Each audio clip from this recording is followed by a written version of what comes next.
right short of 5 years. And then 2020 rolled around, COVID hit. We hit our peak in January of that year. I think we were pulling in we were doing like 25K months, some months, and we were doing pretty good. I mean, slowly scaling. And then whenever, I think it was March, April, that COVID really hit the United States, it went from peak to zero overnight. All the courts closed, everything shut down. I mean, there's no work to be had if there's no courts in. I think there was that one moment that ANS and my daughter that just made that decision. It was that one day that switched it from, hey, I'm about to do 20 to, the 4 is going to be it. I'm out. When I caught the real estate bug, I guess you could say, was my first deployment. I was consuming content, had no idea of what I was going to do. And then, unfortunately, that happens to a lot of people that are in the military. My grandfather passed while I was on that first deployment. That was, he was my rock. He raised me. He was my everything. He was my dad, basically. So that shook me, obviously. Welcome back to the Marwalk Pod for another Wealth Ops Wednesday, where we focus on the 5 F's, you guys. We got faith, family, fitness, finances, all to be able to help create your definition of our 5th F, which is freedom. All right, remember, the Marwalk community is built for 2 things and 2 things only. 1, to use our success stories as a stepping stone to lift you higher in every part of your business journey. And 2, to make sure Marines in any climate place have a unit they can check into, because no matter what you are facing, you are always welcome to break bread at our Marwalk table with everybody in here. Okay, so Semper Cashflow Devils, let us dive into this one. This Wednesday, we got a boy in here. All right, tonight's guest is a South Mississippi kid who spent his early years bouncing from job to job with no real direction. Poor choices as a teenager, slammed every military door shut. After building his own firm, COVID killed his private investigator business at 26 and forced a reset. He crushed the ASVAB, ignored his recruiter's pleas, and signed an 03 infantry contract anyway. 13 days later, he was gone to boot camp, ITB, and straight to 1-4 at Camp Pendleton. He was meritoriously promoted to corporal, and his first year picked up squad leader billet on his first deployment and spent the rest of his career fighting tooth and nail to stay in that position. When orders to ANS were replaced with another 3-month vacation at good old ITX, you found out his wife was pregnant with their first daughter, and you knew it was time to bring the man to the Marine Corps, built back home for good. Good choice, brother. Good choice. He did what most do, consume every bit of get-rich-quick content you can do, and then do absolutely nothing about it. Then did the scariest thing possible. He actually took freaking action. Cold called until his voice gave out, ate rejection for breakfast, and finally closed his first wholesale deal for a whopping $1,785. And he put the cents in here, 33 cents for a check. The money didn't matter. The proof was priceless. That's what mattered. I love that you put that in there, brother. 6 months later, he was out of the Corps and all in on real estate. Today, his team cranks out 3 to 5 wholesale deals a month, 15 to 20 flips a year, and they are scaling fast. Proof that working for free and refusing to quit can turn a lost 20-something into a 7-figure veteran operator. Ladies and gentlemen, Marine veteran, buddy rushing expert, and real estate savage, Austin Harold. Austin, way to go, brother. I'm loving that intro, dude. Savage, man. All right. So, you know what I love? That you put the check size in there, because my first check was $678.77. So my check was smaller. It was like 1/3 of what yours was, but it's exactly what it was. When I got that deposited, I literally was like, this is real. Like, I can literally do this. That's probably the same exact feeling you got, yeah? Absolutely. I keep it right here. It sits with me every single day. It sits with the photo of me and my wife at the Marine Corps ball. Oh, nice. Every single day it sits right here in front of me. Trust me, I've cashed much larger checks than this, but this one still to this day is the most valuable for sure. I love that, brother. I truly do love that. So welcome. Let's rewind the tape a little bit. All right. Let's, of course, talk about, the man before Marine, right? So tell me about you before the Marine Corps. You said a little bit of a rough upbringing, a little bit of back and forth. What was that about? Yeah, I wouldn't say rough upbringing, Trev. I feel like I had a wonderful mother, wonderful grandfather that raised me. They were the greatest. They did nothing wrong.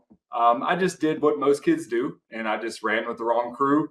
Thought, I was cool by doing the things that you weren't supposed to do, and I got a couple things on my record. It happens as a kid. 16 and 17 years old, you make bad decisions. And then, I tried to join right out of high school, 18 years old. Recruiter told me that, you're never going to get in any branch with this. It's never going to happen. So I called an audible and went a different direction. And, wow. came back here. I love that. So let's go. The Audible, I'm guessing, was that the private investigator business? Yep.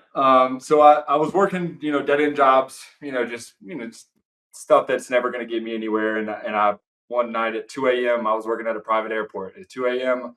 I was on Indeed scrolling, and I saw a private investigation job open up. Applied for it, got the job, spent a year with them, and then after that, I realized how much money they were making and Oh yeah. how little I was. And so I started my own firm, and then did that for 4 or 5 years. Loved it. Hired a bunch of my buddies. We're just out chasing people around, and then COVID happened, and you can't exactly run around on your significant other when you can't leave the house. So Yeah. yeah, business went from we were probably pushing 300K a year to zero overnight. I mean, quite literally zero overnight. So that was Brother, a good. that is that is crazy. I didn't mean to cut you off, but I mean, kind of leaning into that. You already got bit by the entrepreneur bug. So you literally saw what they were making, right? You got involved. How I need that process because I've never heard anybody start a private investigator business. First off, how do you market that? Like, how do you make your own and go, hey guys, you need something, you need someone to, some kneecaps crushed, you come to me. How do you do that? Absolutely. I mean, it's a tough thing to get into for sure. I mean, I got into a company out of Alabama. I was living in Mississippi, and so about an hour away from me, I was doing work over there. They were paying me $25 an hour, and they were charging the clients 150. So I was like, well, there was like a discrepancy here. You know what I mean? Like this doesn't make any sense. So I went back to the drawing board. Me and my buddy decided, hey, we're going to open up our own firm, and we're going to charge $70 an hour, and we're going to undercut everyone. Nice. So we went around to all the lawyers' offices, all the attorneys, and said, "Hey, we're young, we're hungry, we're ready to work. $70 an hour," and it worked. I mean, people are willing to pay less. That's for sure. I get it. Hey, I'm getting a couple private DMs, and I'll tell you right now because it's so intriguing. Before we break back into what we're here for, what you got to give us a couple. No names or nothing, but is there any cases that stick out or anything that you can kind of share to us? Because we're grinning a little bit. I want to hear some. I want to hear Yeah, some man, funky stuff, brother. that was the fucking gnarliest job I've ever had in my life. I mean, I don't get me bet. wrong, it was insane, dude. I mean, it truly doing that job gave me trust issues because you realize like you see the worst of people. I mean, one particular case that I was working. It was an older gentleman. I think he was in his 80s. They had been married. Him and his wife had been married for 50 plus years. Lived in California, built the whole life together. Here he is in South Mississippi, running around doing business deals, hanging out with some 70-year-old side piece. And they're in IHOP pancakes, International House of Pancakes. That's And House of Pain when Austin's getting there and busting your ass, bro. absolutely. And I'm fucking sitting in the booth next to him, recording them the whole time. So it Oh was my it was god. a crazy job, man. I loved every minute of it. It was great. But then once you get out, you realize like, man, that wasn't it. Like you're dealing with Yeah. the absolute worst side of people's lives, and you don't realize it when you're in it. But then you get out and you realize, like, man, like, that's not what I want to do for the rest of my life. That's for sure. I knew Yeah. that. I agree. I mean, you are doing I can see there's a lot of peace of mind behind it. There is some Lord's work that's getting into it, but I mean, you are correct. Because the thing is, you do surround yourself with the drama all the time, right? So it's got to be draining. And it's probably got to it kind of probably leak into, like you said, trust issues, like kind of seeing things, probably not trusting certain people, having to kind of put up a front a little bit with some stuff. So that's crazy, man. That's crazy. I'm sure people are gonna have some questions offline. I didn't know you did it for 4 to 5 years. I mean, that's pretty substantial.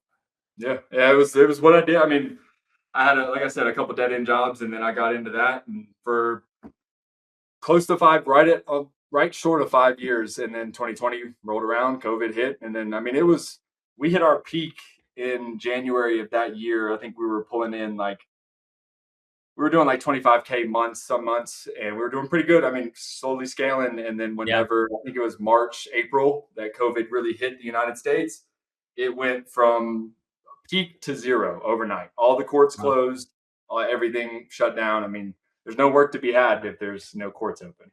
So from there, boom, right? Obviously, revenue stopped. The streets started getting shut down. Scarcity started happening in America. That was the immediate shift. Did you just think you go, okay, let me go back to the military? Was that the first safeguard approach to do after private investigation, or what was the road No, to get back to the core? Yeah, I mean, it was kind of an interesting one. I wouldn't say it was the first choice. I mean, I always wanted to join. I always wanted to serve. I always wanted to be in the military. My grandfather served in the Navy. It was always something I wanted to do. When they shut me down when I was 18, I kind of wrote that off. You know, I kind of was just like, that'll Yeah. never be an option. They told me I can't get in, so I'm not going to try. Um, uh, 3 months maybe after the COVID hit in the PI business. I mean, I've never been without a job, so I immediately went and got a job at Lowe's, working freaking doors, selling doors and windows for Yep. whatever. And then I think it was maybe a month or two later, 3 months went by of doing that. I was like, this isn't it, man. Like I was like, this is not what I'm built for. I'm not built to work at Lowe's. Yeah. So I went to the recruiter. I think you had a similar story last week. I went into the recruiter and, walked through the door. There's the Army, the Air Force, the Marine Corps, and the Marine Corps was the door that was open. So I walked through it and then sat down, talked to the guy, and I dropped my file on his desk. It was about this thick. And I dropped it on his desk and I said, this is everything that I've ever done in my entire life. But it was when I was 16 and 17 years old. Can I get in? And he said, I don't know, but we'll try. And that was all Nice. I needed. And then 13 days later, I signed the paperwork. I was on the way to Maps. So, Bada bing, bada boom. So bada you're bing, telling bada me you boom. said you crushed the ASVAB. What'd you get? 88. Okay, yeah, you crushed the ASVAB, brother. I got nowhere near that, my dude. So you got an 88, and then you Yeah. said, "I still want to eat rocks and go be a grunt." Yeah, it was probably the hardest conversation I had joining the Marine Corps was him turning the computer around and saying, "Hey, man, you made an 88. Here's all the jobs that you qualify for. It's every job in the Marine Corps." And he said, "Which one do you want?" I said, "O3XX." He said, "Dude, no. Which one do you want?" I said, "O3XX." I'm not signing a contract unless it says infantry. And he's like, look, man, we don't have any, O3 contracts open right now. Like we have all these. Like he was the air winger, so he was trying to push me to the air wing. And I said, you call me when there's an infantry contract. If not, don't call me. And I Oh left the man, next within 24 hours. He called me. He was like, I got one on my desk right now. Are you ready? And I came back, signed it the same day. So damn, brother, it, good man. How long from when you signed to ship? 13 days. Okay, 13 days from there. I You didn't just do kind of the told the fam. yeah. You just said, No, "Yo, no hey, PZ, surprise." nothing. Good man, Absolutely. brother. Okay. So you're going through everything, obviously, SOI, all that fun stuff. You're getting involved. You already have that entrepreneurial mindset in the back from your first business. Are you taking that kind of thought process along your military career? Was this going to be a four and done just to be able to gap you back into a business, or was this going to be a career? When I joined, I mean, to be honest with you, man, I didn't know. I didn't have any idea. I knew that it was the hardest thing I could do. I knew it was going to challenge me. I knew it was going to make me a better person, but I had no idea where it was going to lead. I didn't know if I was going to do 20. I didn't know if I was going to do four and out. I mean, I would say probably a year in, I was committed to 20. I mean, I would say, after Yep. boot camp, after I made it to the fleet, I was like, yeah, I'm doing 20. And things change after a while. You have a family, you have kids, and your Hmm. perspective on all it changes really quick. It does. It changes. I mean, especially, as a grunt brother. I mean, your long hours, always field ops, getting in front of it. Were you kind of getting that rat race mentality? Were you kind of being like, fuck, man, it's just over and over and over, hamster wheeling it? Yeah, I mean, I think that was the biggest thing for me in the infantry. I loved my job. Yeah. It's best job in the Marine Corps. I mean, I know a lot of people in here will probably argue that, but a squad leader in the Marine Corps, I hit my peak. Yeah. That was like, once you pass that, you're doing paperwork. It's like I'm at my peak here, and I loved every minute of it. And I think, like you said in the intro, I think there was that one moment that ANS and my daughter that just made that decision. It was that Yep. one day that switched it from, hey, I'm about to do 20 to, the four is going to be it. I'm out. I think It's it was that moment.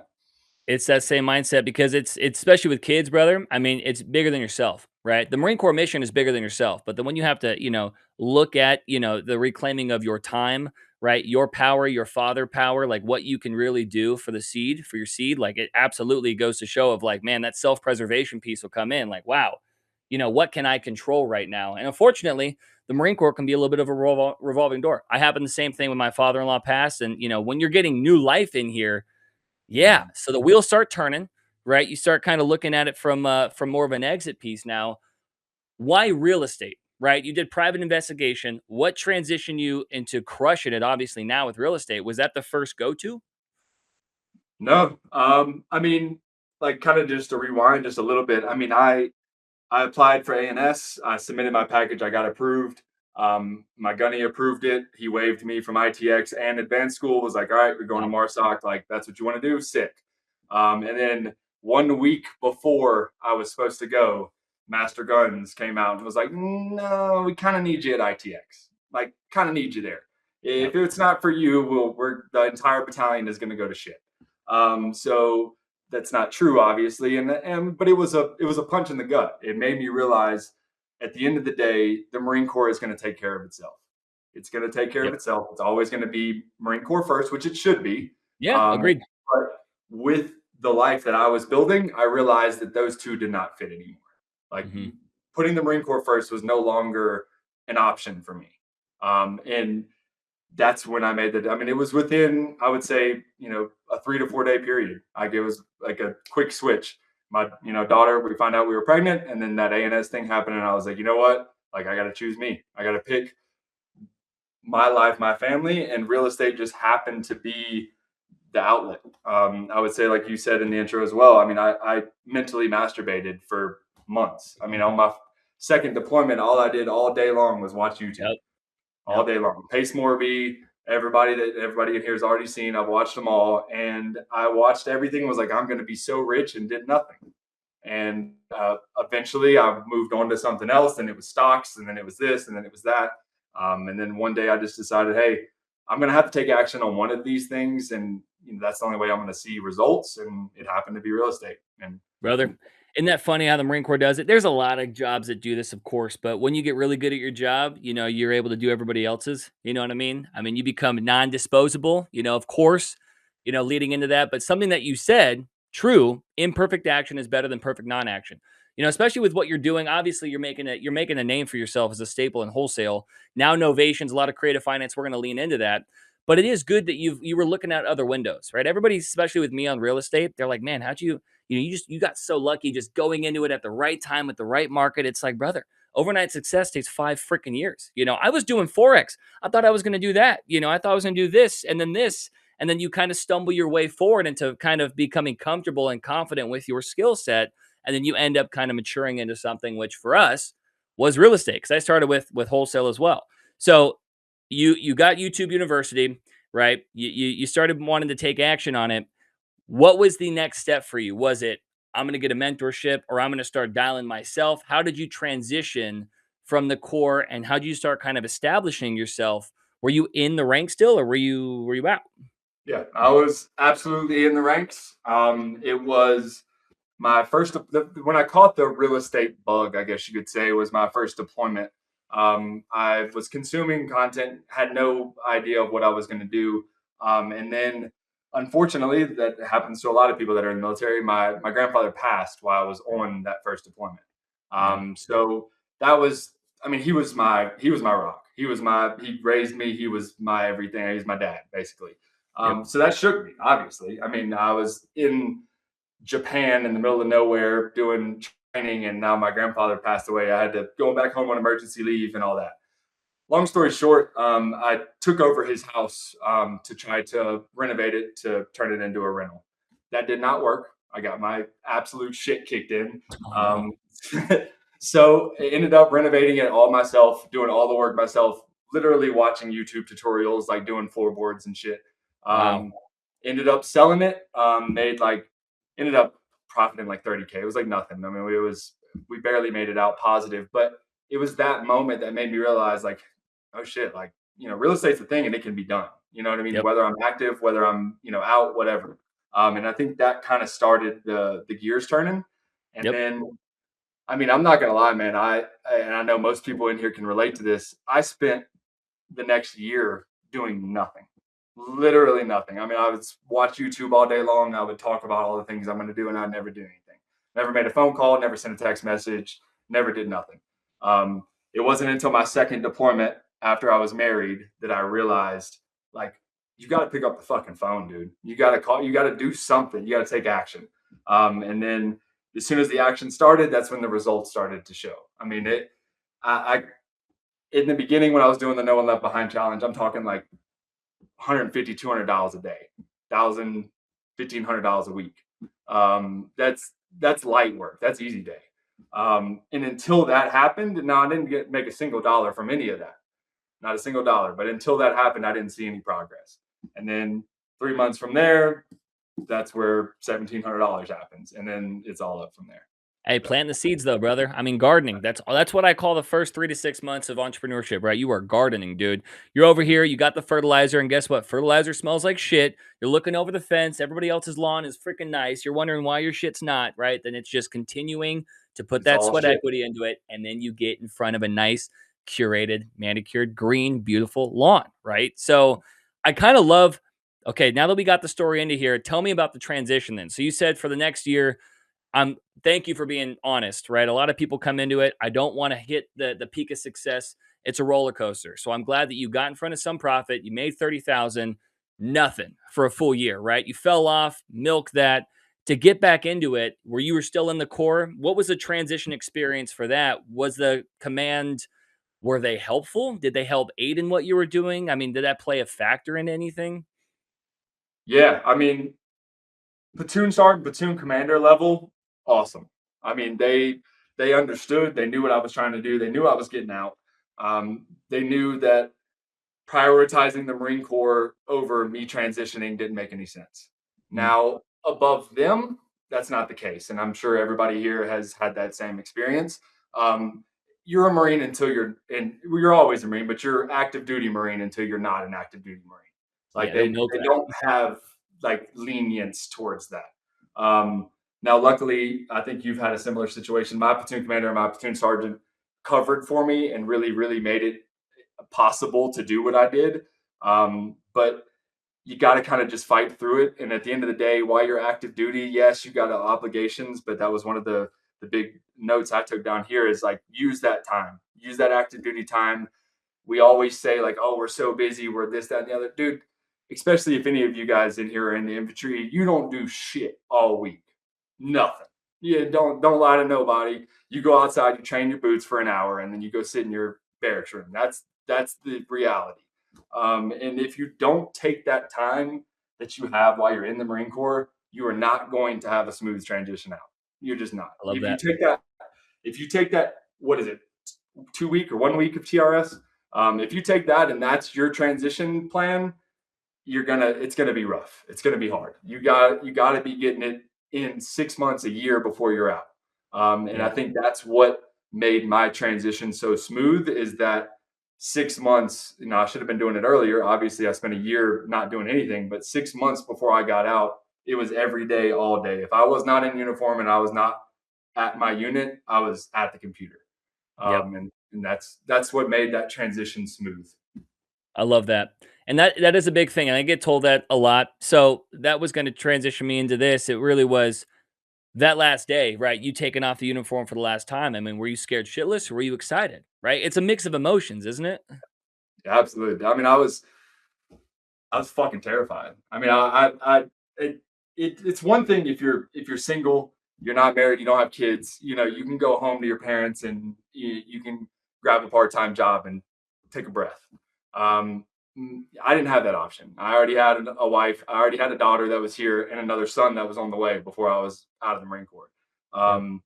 So I think about 2 months before I got out, I was feeling pretty good. I was like, yeah, I got this figured out. I've replaced my income, and now, my BAH from college will supplement that. Great, I'm good. My wife yells from the back of the house, and I could tell that it was something shocking. And then I come back there, and there's a positive pregnancy test, and life changes quick, man.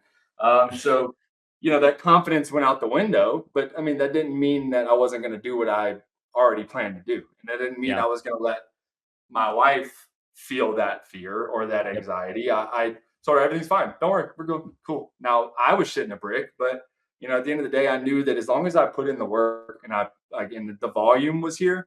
At the end of the day, I have it written down here. Volume negates luck. Like Mm, at the end of the day, volume negates luck every day. That's a Hormozy quote, obviously, but like it's all volume. Like if you sit down every day and you make 100 phone calls and you get told to fuck off on every single one of them, the next day when you make the 101st, that's the deal. brother. Like that's the deal. Louder. And for everybody listening too, real quick, When did you get out? I mean, it's fresh, August, brother. Yeah. August, He got out August 21st. 4 months, less than 4 months ago, guys. That is freaking sick. So what he's talking about is real time. I mean, these are real emotions right now. I mean, I know you got your beautiful wife at home, you 13-month-old daughter, right? 11 months. Yeah, 11 11 months. months, and you got a boy on the way in a couple months, man. So March. Yeah. you are in it right now, dude. So having you be a part of this, I mean, I can't wait to do a deep dive on what you got because obviously we got the niche, right? You started being able to transition out. You found your bearings. Let's get into the meat and potatoes of everything, and let's start talking about wholesale real estate. And I want to ask real quick. It's a two-part question. One, what is wholesale real estate in layman's terms, right? But then two, why do you think it gets such a bad rap? Uh-huh. I love it. I love every minute of it. Wholesale real estate, at the end of the day, super simple. You have a seller, you have a buyer. At the end of the day, the buyer is not out here doing marketing. They're not searching for properties. They have a full business. It's called fix and flipping, and it takes every bit of their day. Trevor could definitely, definitely throw Oh yeah. some love on that. So they don't have time to market. They don't have time to search for properties. They don't have time to do any of that. The seller also has not listed their property. They're not in a position to put it on the market. It's distressed, whatever the case may be. You are the middleman. You find that seller, you negotiate the contract, you sell it to the buyer for a profit. Super simple, super easy. It's been this way for 100 years. Wholesalers have always been a thing. 99% of fix and flippers get their deals from wholesalers. That's where they find all of their deals. Yep. The reason that it has such a bad rap is because people fucking suck. Let's just be honest. There's 19-year-old, 20-year-old kids that have no idea what they're doing, but they want to make it and they want to do something with their lives and they want to make more money and they have the best intentions. They just don't do it the right way. Yep.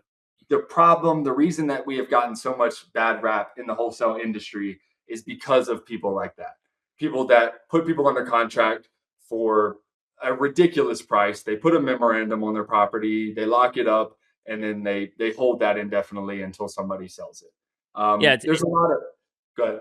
I was gonna say it's very predatory. I was gonna add on to what you're saying. I mean, it is you can do, which is so unfortunate because what you're doing, and I've heard you pitch and how you're doing it, man. It's like you don't have to be dishonest, right? You truly don't. Like leaning in there, obviously being a middleman and being able to be the bridge between the distress situation and the solution is well worth compensation. You just got to be open. It blows my mind, and I'm sure you run into it too. Agents and wholesalers, they despise like oil and water, brother. It doesn't get along. And I have lenders in here, we have agents in here, and they hear it. And so being able to bridge the gap where you find a good wholesaler, you are a hero to everybody in real estate to be able to get a deal done, man. Absolutely. I mean, I'm a big follower of, and I'm sure a lot of people, Trevor, I know you are, Jerry Norton. Yeah. And he says something all the time that, the wholesalers are the ones that clean the market up. They're the ones that go out and they do the hard shit. They get the hoarders out of the house. They clean the house up. They put inventory back into the market and they do a good thing for real estate. Now, that being said, there's bad actors in everything. There's bad agents. There's bad real estate agents that suck that you would never want to list your house with. Now, Matt and the boys on his team, that's not the case. Like they're killers. That's the separation between the two. I mean, there's always going to be bad. There's always going to Yeah. be the guys that don't know what they're doing, that lock you up way too high, put a memo on your property, and then when they can't sell it, they leave the memo there, and then somebody else has to pay that fee later. Yep. Um, that's why we've gotten such a bad rap. But at the end of the day, like real estate fix and flippers do not exist without wholesalers. They just don't. If they outlaw wholesaling in every state, like they're trying to do, I they're know. doing that right now, and we're having to flex in these different markets that we're operating in. If they do that, it's going to have a massive impact on the entire real estate industry, not just fix and flippers, everybody. I mean, buy and hold investors, fix and flippers, novation guys, Yeah. co-living. Like, where do you think these people get? Where like these co-living properties? Do you think they come from on market listings? Yeah. They don't grow on trees, brother. I literally reach out to my wholesalers, man. Absolutely. Exactly. And I At mean, at the end of the day, it's what creates the flow in the market. Should you come into real estate with the intentions on being a wholesaler forever, no, you should not. I don't think that is a long-term play unless you're going to build some sort of cash machine. You should get in wholesale as an entry level. It should teach you everything you need to know about real estate. And then eventually you can start doing things like you're doing, where you're doing luxury flips, you're Mhm. doing co-living, you're doing buy and holds that are going to be forever long-term money. Wholesaling is quick. It's as soon as that deal that you're working right now is done, you're out of business. Yep. The same with fix and flips. So it's a constant grind. It's not the thing you should be in forever, but it will make you some money in the beginning. That is guaranteed. You guys, I love that you said that because the biggest thing is it is what I always say, wholesale is like a gateway drug into real estate, right? Into more things. Now, the thing is, right, obviously we're building wealth, but you can stack cash extremely quickly with wholesale, right? Getting in front of it, obviously the operational side, and usually operators that I work with, whether it's going to be acquisitions or anybody I'm looking at hiring on, I would love for them to be able to have a sustainable wholesale operation because the things that you learn within what you have to do within 30 days of how quickly you have to expedite certain things, detail oriented, the underwriting piece, good customer service, obviously networking. I mean, if you can really run wholesale, you can excel, in my opinion, in any aspect of real estate. Truly. The luxury fix and flip piece for me, now that I've built out a team, obviously it's kind of running on its own. But the biggest piece of what I have, what I know to look for, is because of my wholesale operation, right? I mean, diving into it, and you're right. It's a hamster wheel. The moment that that hamster dies off and you sell that property, you got to get a new one on there, right? Over and over and over. So for you, how long have you been now doing wholesale, brother? I actually wrote it down here. January 31st, 2025 was when me and my now partner Brandon made our first connection. Our connection started with cold calling RV parks. Nice. That was where it started. I was in Gator. I wasn't in Sub Two. So I was, obviously I paid 5 grand to be a part of my little group. Mhm. Um, Can you it, explain to Gator what Gator is to everybody real quick? yeah, absolutely. So Gator is PML. Gator is hard, PML, DSCR, hard money. It's just lender based community. People in here have probably heard of Sub Two. Yep. It's Pace Morby's community about real estate, fix and flips, creative, all that stuff. Gator is just an extension of that, all for private money lenders, all for just lenders in general. People that want to lend their money in real estate but don't want to be in real estate. Um, so that's where I got my start. And I mean, I paid 5 grand to be a part of that community. And I never did a single lending deal, and I still haven't, and I have no intentions to. But I met the coolest people in the world. I met the Yep. people that I work with now. I met Trevor. I met Brandon. I met all the people that I have met so far have been from that community. All I'll say is your $29 beats my 5 grand all day long, and you have a better place to be here for sure. Mm. Absolutely. I'll cash out for you for saying that, brother, all day. I'll be No, waiting I on it. I appreciate it because the biggest thing of what you just said too, and we did an event a couple years ago. I'm not going to say a name, but it was $60,000 a sponsor, right? And the thing is, they're like, man, did you get anything from that person at all? No, but what I did is I got the network, right? I know how we can work this in. I made that money 10 times over from the network. What you just did too, you looked at things where you have to spend money to make money. And that's the hesitancy I see from a lot of Marines in general, or just entrepreneurs in general that are solopreneurs. They go, ooh, this is all I have. And it's like the only way to expand that is collaboration, brother. You got to put yourself out there. You got to lean into it. If you go to an event and you just sit your butt in a seat and you listen to somebody on stage and you just leave, you miss the entire reason why you just paid to be in there. Everybody else in that chair is hungry, hungrier than you. You got to start feeding each other, right? So I'm glad that you did that. Even though you didn't do private money lending, that connection of what we're at, look at us here, right? Look at us here a year later and look what we're going to do. It's a 3 to 5 year play anytime that you pay into something all the time. So I love that you said that. So basically, I always ask the first people when they make their first investment as a mentor or a community, was it worth it? I would have paid 50,000. Wow. God, I I love mean, that, brother. any day of the week, I would have done it 5 times over for 5 times the amount. I mean, it's like my grandfather always says about the Navy. Like that, every time you'd bring it up the Navy to him, he'd be like, I wouldn't take $1 million to do it again, but I wouldn't take $1 million for you to take it away. I love Um, that. that's it. Did I do private money lending? Did I lend? No. But did I meet 7 figures worth of individuals in that group. Abso-fucking-lutely. Mm-hmm. I mean, and Mm-hmm. I'm my partner now, my like business partner that I do business with every single day came from that community, and he was in sub two. I was in Gator. We hopped on a Zoom, talked for a little bit. I put in the work, showed that I'm here to work, and now we're here a year later. Boom. So So now you're here, right? Let's get directly into that. Let's go to the main course. You got your first deal. I want to hear that first wholesale deal story from A to Z, man. Let's walk through it real quick. yeah, well, this will be a great story for everyone in here because it will show you that you can put in 6 months of fucking work and make $1,700. I mean, it is what it is. It just is what it is, and that's the way wholesale real estate works. That's the way real estate works in general. I think it was David actually that just made a post in the group about what you do 90 days ago is what's going to pay you today, and Mm-hmm. that's just the reality. Shout out Um, David, brother.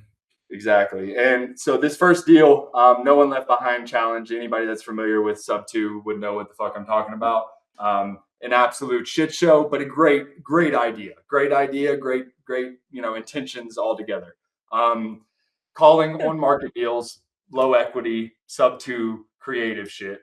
It's not the easiest pitch. It's really horrible. It's not fun to pitch people on sub two or seller finance. It's just not, in my opinion, it's the hardest thing to pitch.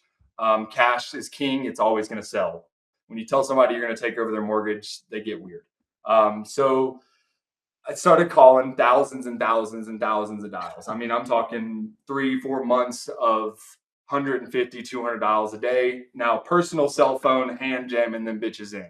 All right. So we're not talking CRM dialer here. We're talking iPhone 14, hand jamming them motherfuckers in and then calling them. And then when they don't answer, calling them again. And then when they don't answer, going to the next one. Yep. So imagine that times 1,000 every single week. Never got a good yes, never got a maybe. Got told to go screw yourself. You're an idiot. You suck. All the good stuff. And then I got on the phone with an agent about a property that had been on the market for 90 days. Um, Started talking to him about sub two. Hey, we can take it over. It's an Airbnb. We'll take it over sub two, blah, blah, blah. Spent 2 months working that deal just to come to find out that that wasn't the deal we were going to work at all. He had another deal down the street that he had talked to the owner one time, hadn't listed it yet. He had just talked to the one owner one time and he said he wanted to sell. That ended up being a hoarder house, Mm. stealing. I'm floor to ceiling shit. Every single room, cobwebs everywhere, absolute shithole. Contracted it for 100K, sold it for 110K. Fucking 4 months later, and I made $1,785. That was it. Now, So where I the mean, other where the other 8,300 go? the no one left behind challenge is where that fucking 8,800 went. Got you. Okay. All But right. So like you the found whole, it that way. I always say the 4 Ds, right? Death, distress, divorce, and debt. I also have a 50, which are dud listings, right? So you got in front of it. You started calling. I actually love, the thing is, they're so colorful on the phone with you when you call. And I totally get it, by the way. You didn't ask me to call you. I get it. But I always break the ice by saying, they'll say something. And I'm like, hey, it's nothing my drill instructor never told me. You know what I mean? And so then they open the door of, oh, military? yep. Military, right? Ex-Marine, boom, boom, boom. But brother, I get it. So you got to become numb to the no. You got it. You locked it up. You moved it. Made a little over $1,700. That was your first. Let's go into your biggest, right? How long until you got the big boy? Let me hear about your biggest wholesale story and how long into wholesaling were you until you got it? A long time, a lot longer than I would like to admit. But after that first deal, I continued on with the No One Left Behind challenge. It has its place. It's great. It taught me what it taught me. Scott, the guy, he's in sub two, great dude. Been in real estate forever. Done fix and flips all over California for the last 30 years. So he ended up becoming a mentor for me. He was great. Taught me everything. Taught me how to sign a fucking contract. I didn't even know how to do a contract. Taught me all the good stuff. And then I would say it was probably. I mean, this check came in April. Okay. And my next check wasn't until probably June or July, maybe even August. It was a while. It was a big gap between me working with Scott on the No One Left Behind challenge and then getting on with Brandon. So I mean, it was a probably a 6 months gap of me still being active duty, not making a single dollar other than this $1,700, and me Yeah. still telling my wife that I'm going to be fucking rich. Yep. So it was Yup, dude. that was the toughest period right there. Is of like, hey, I just made $1,785, motherfucker. I'm fucking big balling, and Babe, we're then going to Outback. We're going yeah, to Outback. exactly. And 6 months from now, I haven't made a dollar more other than my BAH and my military paycheck. She got worried. I got worried. I mean, everybody did. Yeah. I mean, of course we did. And then that's when I got on with Brandon, started working in the RV parks, and then slowly but surely after that, I think maybe a month later, I took over the entire acquisition, disposition, marketing side of the wholesale business. And then our first deal we closed together, I think, was in July, and that was that one I sent you, that Wilmington assignment for 35K. So it There it went is. from 1785 33 cents, because that matters, and went from that to 35K. I walked away with 25% of that, which is, do the math. I'm not, I chew crayons. I don't do math. But 25% of 35K, I walked away with that versus the $1,700 check. So Yeah. it's a big jump for sure. And then from then, I don't think we've had one less than 25K since. See, there it is, right? This is the biggest thing and something you lean into that I want every Marine to hear, especially ones that are going to listen to this in 3, 5, 10 years. You were in the dark, brother, right? Getting into it. That's what entrepreneurship is. You don't have all your ducks in a row. Not every light is green when you put your pedal to the metal. Dude, you were crashing, right? I mean, obviously, a car crash after car crash. People don't talk about the struggles with the wife, right? The baby on the way. You left this, the fights that ensue, right? How much longer are you going to just believe that you can do this, right? But we have good women. I always say, the best thing that I had, my woman, a strong woman's not behind me, it's right next to me, dude. She is guiding me, dude, And 100%, right? hands down. And And you don't have to have that, of course, to be successful, but that rock and that why is huge because those struggles are real. Once you feel like you're digging and you feel like you hit dirt or you hit something that you can't dig through, well, you better start clawing your way through because that's the only way that Austin just ended up getting in front of another $8,700 check. And now he's getting in front of months where he's not seeing a check less than 25K and he's closing 3 to 5 a month, right? That doesn't just come from thinking I'm going to get out and try this real estate thing. That comes from immediate and consistent fucking failure over and over and over again for months where you don't see anything. You got to drain your savings, maybe come out of your TSP, ask your friends and family for money, right? Get in front of what you have. You know why? Because you bet on yourself, dude.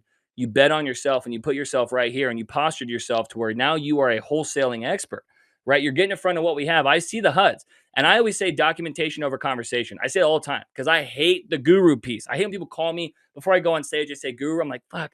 Now, the thing is, unfortunately, right, it has that weird taste in your mouth, but you sent me HUDs that you just had for the last couple of weeks and you are crushing it, dude. And it's consistent and I see it. And it's due to the fact, not just the work ethic, but the mindset that you have to have. You don't get that way without having to eat crap for a little bit, you know what I mean? Without having to build that grit up. So thank you for sharing that story. Because a lot of Marines that are in here, we unfortunately, once you get to a certain level, we always go, what's next? Well, what's next? Well, now I'm closing 3 to 5. I'm bringing in 100K a month. What's next, right?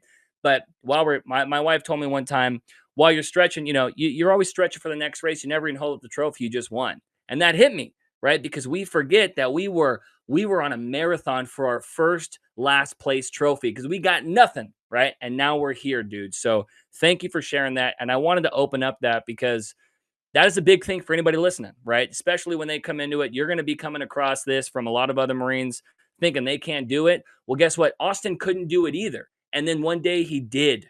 That is the thing. One day he did, brother. So hell yeah, a little motivation right there because that gets me fired up. I love when you people get talk fired about up, failure. man. I truly do.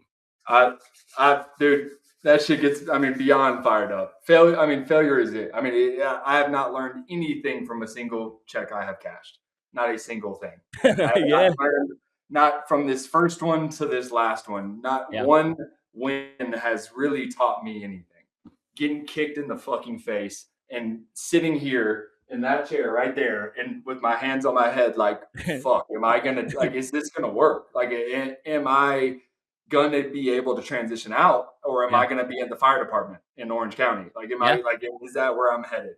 Um, And I would argue, I mean, the one thing I would disagree with you on that, Trev, is I think it is. It's imperative that you have that spouse. It's imperative that Mm, you have mm. that partner Yeah. that's going to stand behind you and is going to look you in the face. And I'm going to steal a Hormozy quote here.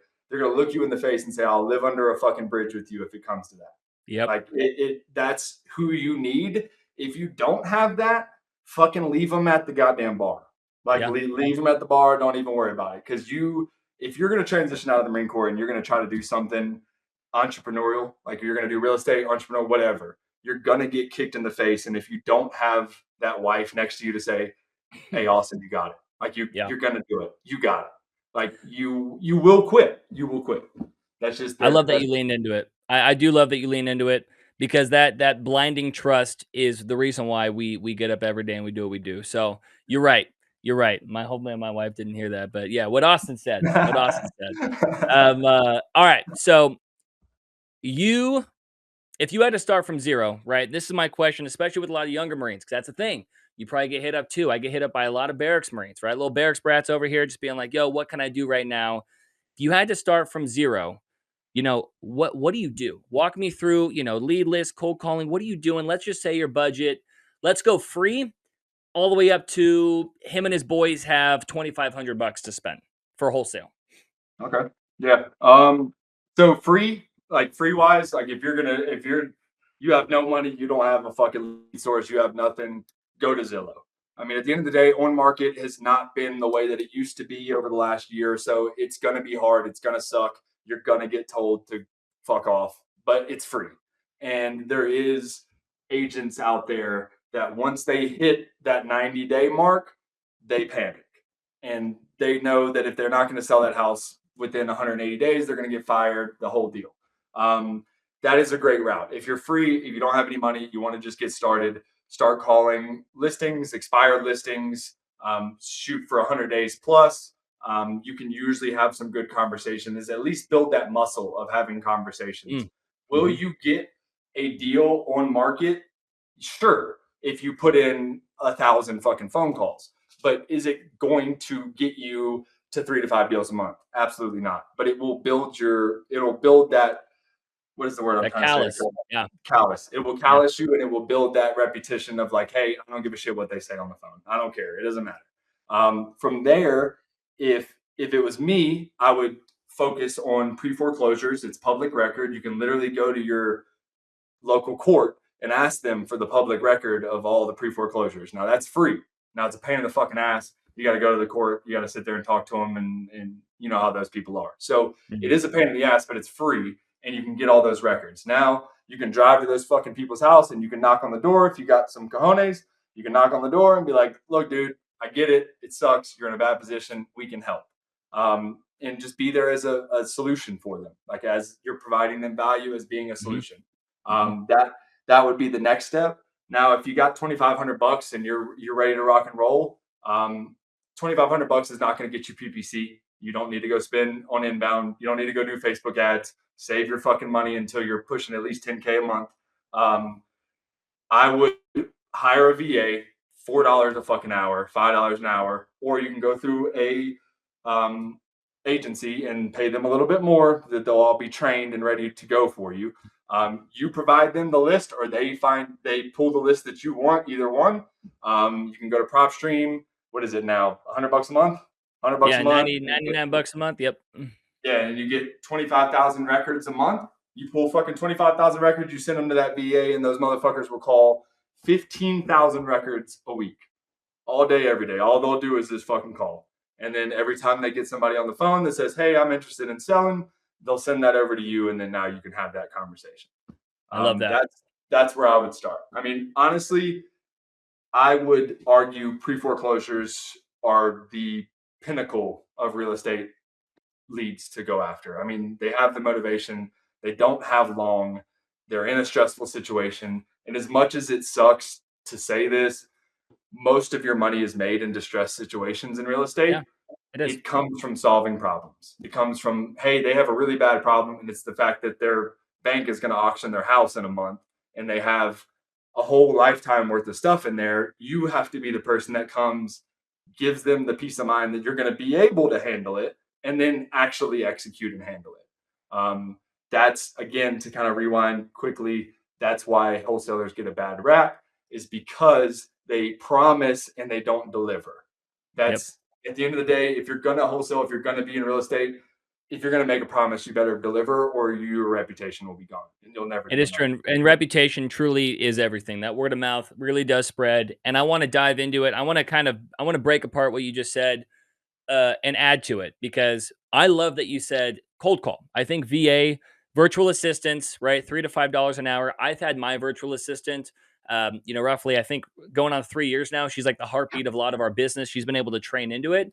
Now, there is a lot of initial training, right? I had a couple when I was active duty. And the reason why I loved it and what you gotta be able to pay it's really if you're working 8 hours a day, you're still in the Marine Corps. When you come back and you're able to, get in your barracks room and open up your laptop, that whole 8 to 10 hours, you've had a VA dialing, right? They're going in front of, let's say, 500 records, which means we operate on the 10% rule, right? They get on the phone with 50%, 50 out of 500, they get on the phone with 50. Out of 50, all of them tell you to screw off instead of five. And those five want to call back. Now you just have five people worth your time every day to get in front of. And that is absolutely how you can start expediting good quality conversation. So I agree with you on the VAs. I went from one, we were at one time about 22. Like we were in an operation, and it was great, right? And then transitioning directly into what you said about pre-foreclosures, that is some sauce, guys. Absolutely. The reinstatement piece of pre-foreclosures, the education that you can give them, you're coming at it by letting them know. Like I love the pitch that you told me one time where you're just like, hey, did you I just got this across my debt. Did you know that, unfortunately, that you're in this situation, right? You can kind of let them know as a friend and then give them opportunities to be able to utilize you to kind of get out of that situation. Mhm. We would, Absolutely. dude, we would even real quick before I dive into your daily battle rhythm. Most of my money on novations were pre foreclosures because the thing with my novations is I would tell them, I'd say, hey, don't let the bank take this bad boy. Why don't we do this? I will reinstate your past due, put it in good standing. I will then renovate your home for you. We'll split the equity when you sell. Right? They loved that. I called it my value lift program. And even with that, if you guys would rather get on the phone and do that, guess what? All you have to do is get somebody who's interested in selling. Because I'll tell you right now, Austin, he'll take that thing to the finish line. That's exactly why I like collaboration right here. If you want to get into wholesale and you go, "Shit, I don't even know what to do if they are interested," you give it to Austin, right? Close it, collaborate, move forward, right? Do something worth his time on behalf of that. Because not only acquisitions, you got to do what's called dispositions. You got to dispose of this deal. You got to know how to move it. And we could talk about that for hours, dude, which I'm sure I'll have you back on to do. But yeah, before I go into your battle rhythm, if someone's listening to this right now, Austin, they go and they join the community, they do what you just said to do, and they have an interested seller. Would you be willing to work with them, take that on, and take that to the finish line? Absolutely, bro. I mean, any day of the week, any day of the week, twice on Sunday. I Mm, mean, at the end of it, if I'm able to provide some value by teaching you something, that's enough of a win for me. But if we can then dispo that and split it 50-50, and you've got your first deal done and I've got some cash in my pocket, I mean, who's going to argue that? Nobody's gonna argue that. But at the end of the day, like you said, and just to touch on that, dispositions is the hardest part of this entire thing. Dispositions will make or break a wholesaler. It is what makes or breaks you. Hands down, there is no more important thing. And that's what most people struggle with, is the dispositions, because you have to have those reputable buyers. You have to have yep. people that are going to willing to put a $5,000 non-refundable deposit down and never even seen the property. That Hmm. comes from solid, consistent, reputable buyers. And that's hard to find unless you want to go pay $50,000 to investor lift, which is not most people's ability. So yeah, if you can, I mean, and Trevor, you and me have talked about this. We're going to really dive into the weeds of like teaching, from the ground up how to do acquisitions. Um, if you can bring me a deal under contract at a good price, that's incredibly valuable. And all day long, I would be willing to take time out of my day to partner with somebody that's going to do the work. Now, if you bring me nonsense, I'm probably not going to open your messages. Let's just be honest. Like if you just bring me nonsense that's on the market and you haven't done your work and you haven't done the comping and you haven't done the due diligence, like you haven't tried, then yeah, I mean, you're probably not going to get your messages open. But you send me deals that make sense, even if they're a little bit off, I'm going to help you. I'm going to critique you, say, hey, look, man, you should have said this. You should have got them at this price. We can dispo it at this price. Like, and you can go back and renegotiate if you can get it. Cool, awesome. I'm Right. willing to, give any value that I can, at the end of the day.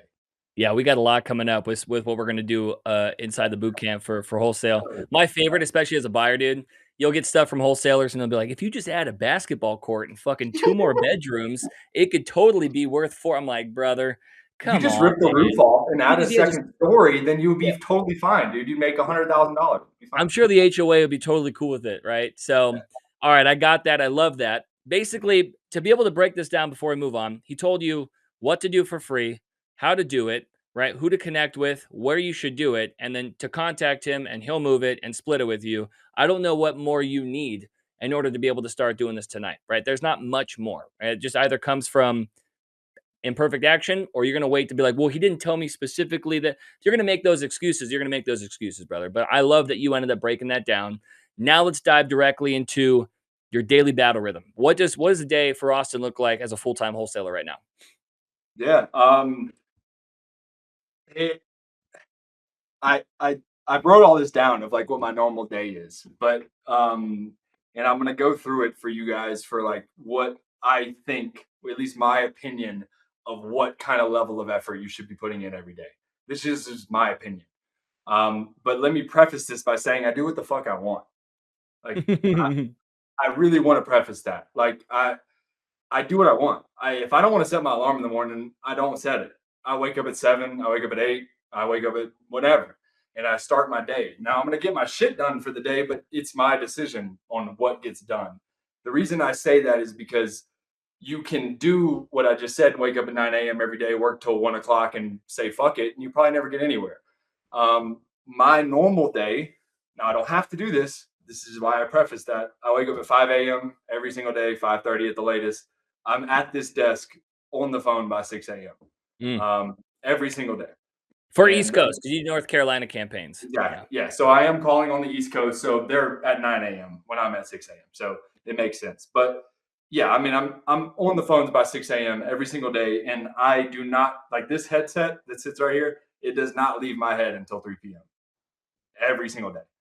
This is on around my neck or on my head until 3 p.m. every day because I am constantly making calls and I'm on the phone all day long. And the reason I really emphasize that is because the only money making activity you do on a daily basis as a wholesaler is you sit on the phone, is you talk to people. The only KPI I care about is talk time. Like, how long were you on the phone with these people? You can make $100 all day and have 20 minutes of talk time. Did you do anything? Fuck no. Like, you didn't make any progress. You talked to Yeah. 5 people for 5 minutes, whatever. Um, it's the conversation and it's the depth of the conversation. So, like, I shoot for 3.5 hours of talk time every day. Love That's that. like actively on a phone conversation for 3.5 hours in a day. Um, my KPIs for dials is 100. That's my minimum. Like, I'm going to hit 100 dials in a day minimum.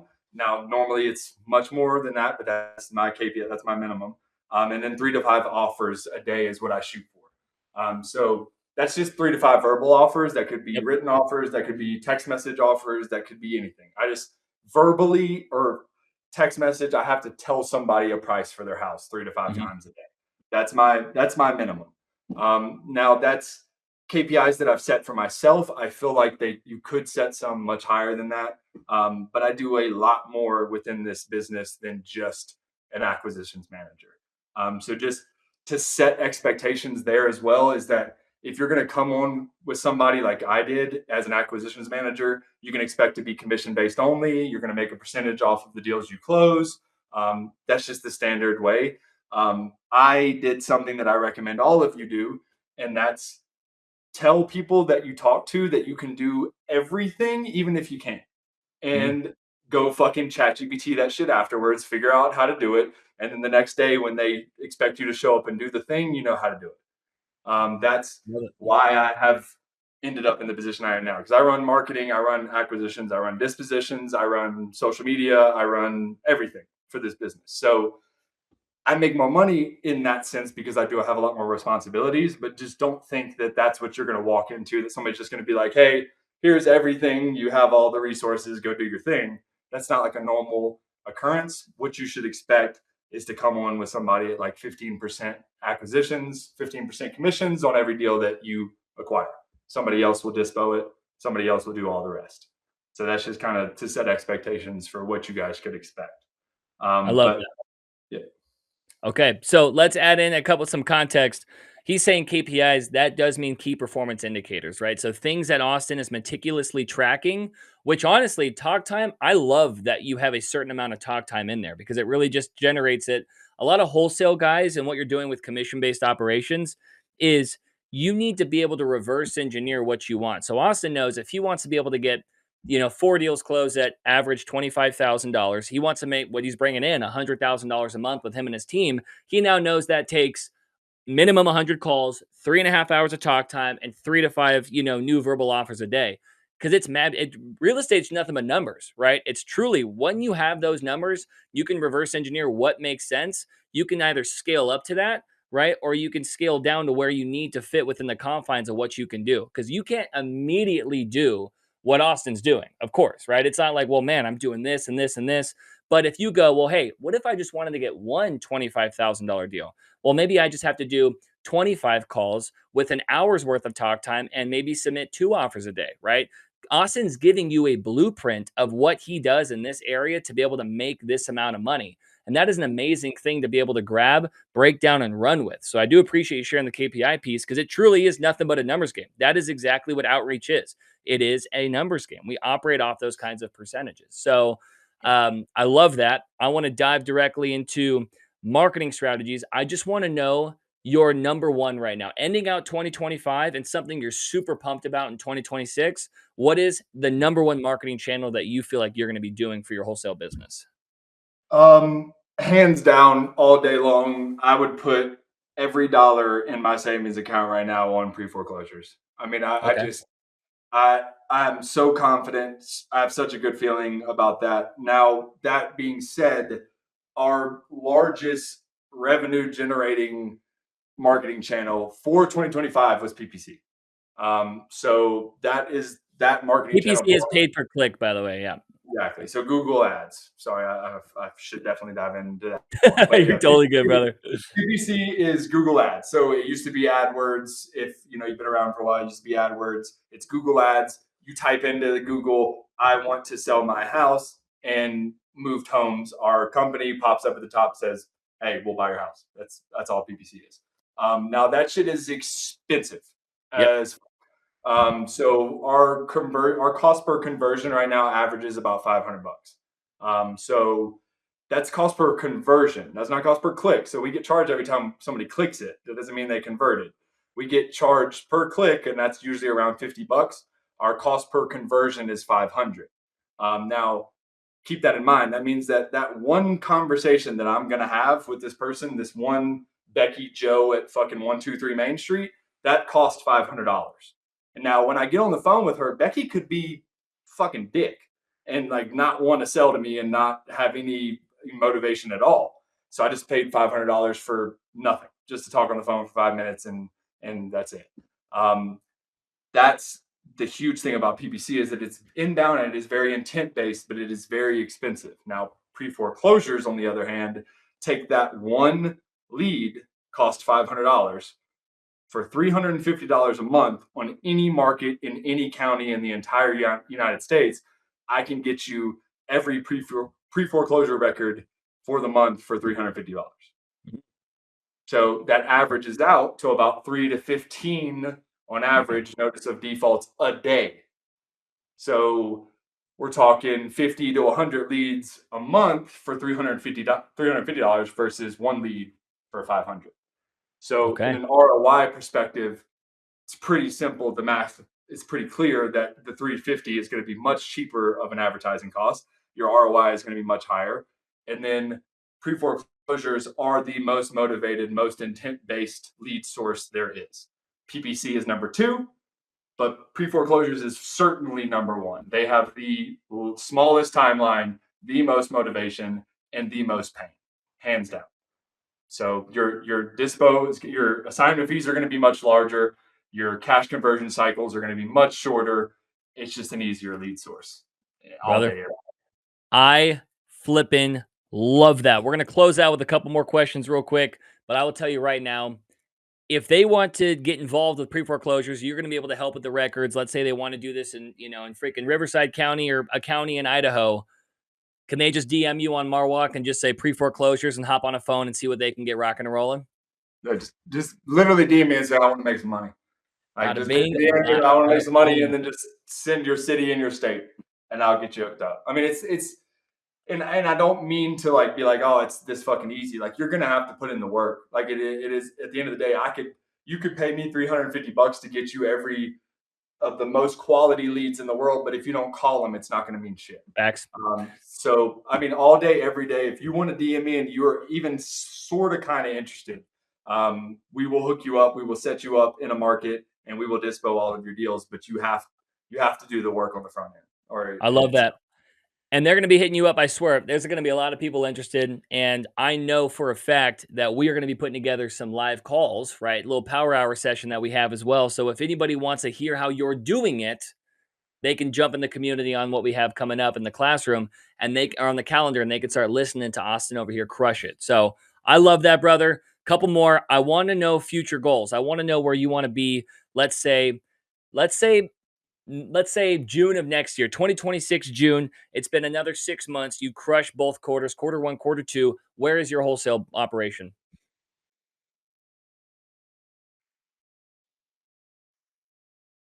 I honestly, man, I could go a lot of different directions with that, to be honest. But if there was a core monetary amount that we would meet, it would be 200K a month. Okay. I would like us to be at a clean net 200K a month consistently. We're on track for that easily, but I would like that to be solid. Like we don't go less than 200K in a month. And then I would like to replace myself. Mm. That's the two Well, core things that I would say that I had to focus on. I would be to replace myself so that I can do other things. But this business is churning out 200K a month every day of the week, twice on Sunday.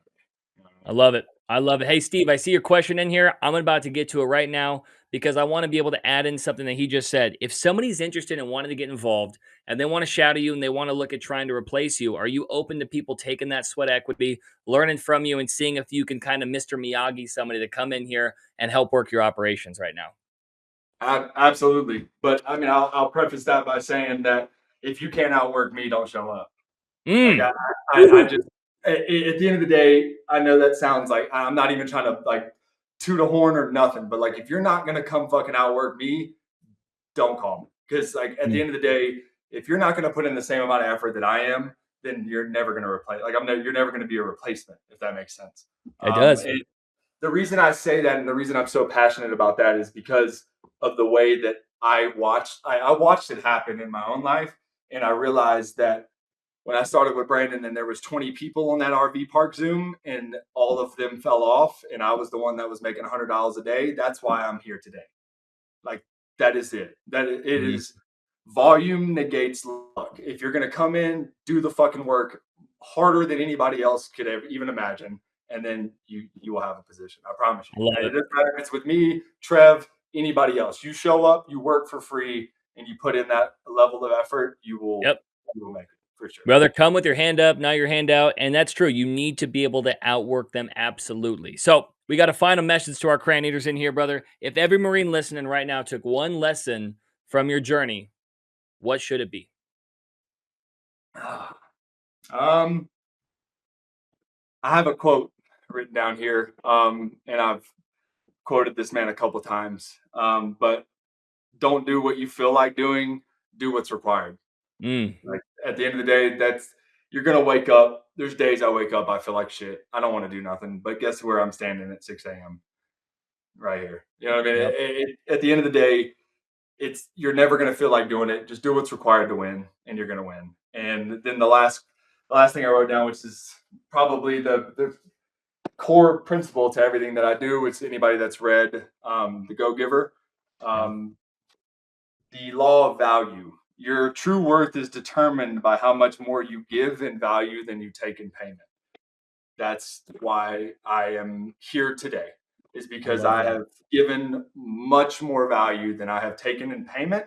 And that's why today I get paid and am able to do what I do. Because for a long time, I worked for free.